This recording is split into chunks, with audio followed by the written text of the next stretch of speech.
ദൈവത്തിന്റെ അതിപരിശുദ്ധ നാമം വാഴ്ത്തപ്പെടുമാറാകട്ടെ. നോമ്പുകാല ധ്യാന ചിന്തകളിലേക്ക് ഏവർക്കും സ്വാഗതം. അല്പസമയം ചിന്തയ്ക്കായി എടുത്തിരിക്കുന്ന വിഷയം എന്നത് വിശുദ്ധിയാണ്. വേദഭാഗം മത്തായി എഴുതിയ സുവിശേഷം 23-ാം അധ്യായം 23 മുതൽ 28 വരെയുള്ള വാക്യങ്ങൾ. കുറിവാക്യം ലേവ്യ പുസ്തകം 11-ാം അധ്യായം അതിന്റെ 45-ാം വാക്യം. ഞാൻ നിങ്ങൾക്ക് ദൈവമായിരിക്കേണ്ടതിന് നിങ്ങളെ മിസ്രൈമിൽ നിന്ന് പുറപ്പെടുവിച്ചു കൊണ്ടുവന്ന യഹോവയാകുന്നു. ഞാൻ വിശുദ്ധനാകയാൽ നിങ്ങളും വിശുദ്ധന്മാരായിരിക്കണം. സഭയുടെ തിളങ്ങുന്ന മുഖമാണ് വിശുദ്ധി. നമ്മുടെ വിശുദ്ധി ദൈവം ആഗ്രഹിക്കുന്നതാണ്. തിന്മയുടെ ബന്ധനങ്ങൾ അഴിച്ചു മാറ്റിയാൽ മാത്രമേ വിശുദ്ധിയുടെ പടവുകൾ ചവിട്ടി മുന്നേറുവാൻ നമുക്ക് സാധിക്കുകയുള്ളൂ. ദൈവത്തിന്റെ മുൻപിൽ വിശുദ്ധി ആചരിക്കുന്ന പലരും കിണ്ടികിണ്ണങ്ങളുടെ പുറം കഴുകി വെടുപ്പാക്കുന്നവരെ പോലെ ആകുന്നു. അവർ മനുഷ്യരുടെ മുൻപിൽ പുറം മോടിയിൽ ഭംഗിയുള്ളവരായി വിശുദ്ധിയുള്ളവരായി കാണപ്പെടുന്നുവെങ്കിലും അവരുടെ ഹൃദയം പലപ്പോഴും അശുദ്ധമാണ്.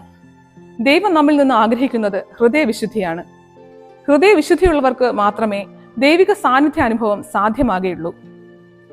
ഹൃദയത്തിൽ നിന്ന് പുറപ്പെടുന്ന അശുദ്ധ ചിന്തകൾ, അത്യാഗ്രഹം, പക, വിദ്വേഷം എന്നിവ ഹൃദയത്തെ അശുദ്ധമാക്കുന്നു.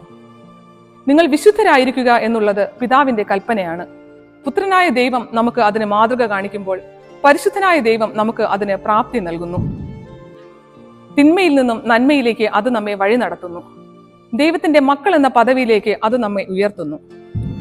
പ്രിയരെ, ക്രൈസ്തവ ജീവിതത്തിന്റെ ഏറ്റവും വലിയ മാതൃക വിശുദ്ധി തന്നെയാണ്.